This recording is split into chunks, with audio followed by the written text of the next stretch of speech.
moments later. Halo Cinggu. Annyeong. Kami di sini ingin mempersembahkan atau mengerjakan video yang ditugaskan oleh guru pembimbing kami, yaitu Ibu Marina Pandia. Sebelum itu, izinkan kami untuk memperkenalkan diri. Saya Jasaira dari kelas 10-3. Saya Nila Jinita dari kelas 10-3. Halo, perkenalkan nama aku Rara Ardiona dari kelas 10-3. Hai, saya Afifah Nabila dari kelas 10-3. Nama saya Revan Gibran Al-Nusra dari kelas 10-3.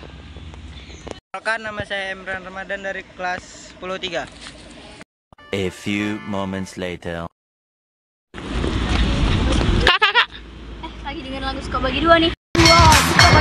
Sikok bagi dua, tidak naik juga tekan sama-sama sikok bagi dua. Kan Kak, Jadi apa tuh? hal yang mau kita bahas. Oh, jadi hal yang mau kita bahas itu adalah teks eksposisi. Teks eksposisi adalah teks yang berisi tentang informasi dan pengetahuan yang disampaikan secara singkat dan padat dan disertai pendapat argumen dari penulisnya.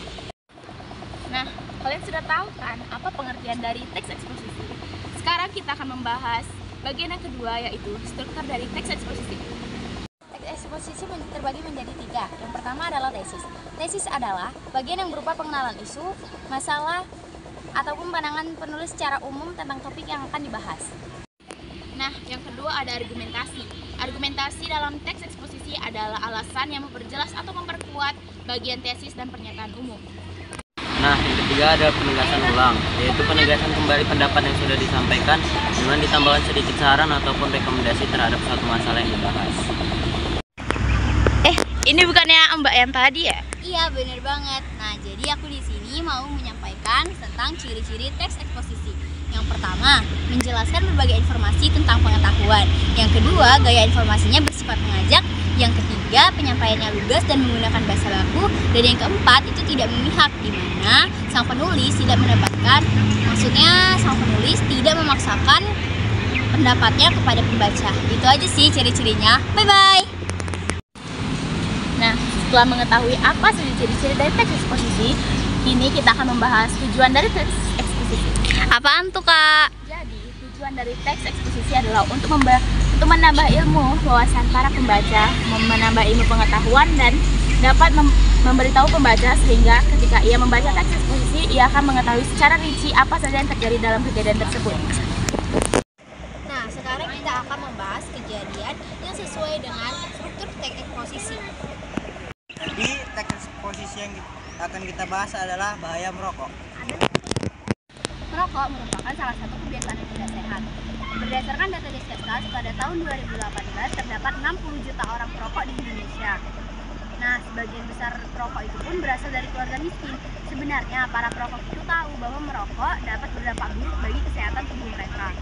Sebagian besar para perokok itu pun mengidap penyakit jantung dan paru-paru. Ditafsirkan, di Indonesia terdapat 200 hingga 300 ribu jiwa di Indonesia yang telah meninggal karena rokok. Dan ini merupakan bagian dari tesis. Paparan asap rokok bukan saja berbahaya bagi perokok aktif, tapi juga bagi perokok pasif. Menurut perkiraan, orang yang merokok 10 batang per hari akan dapat menyebabkan turunnya harapan hidup 5 tahun. Bagian ini adalah bagian dari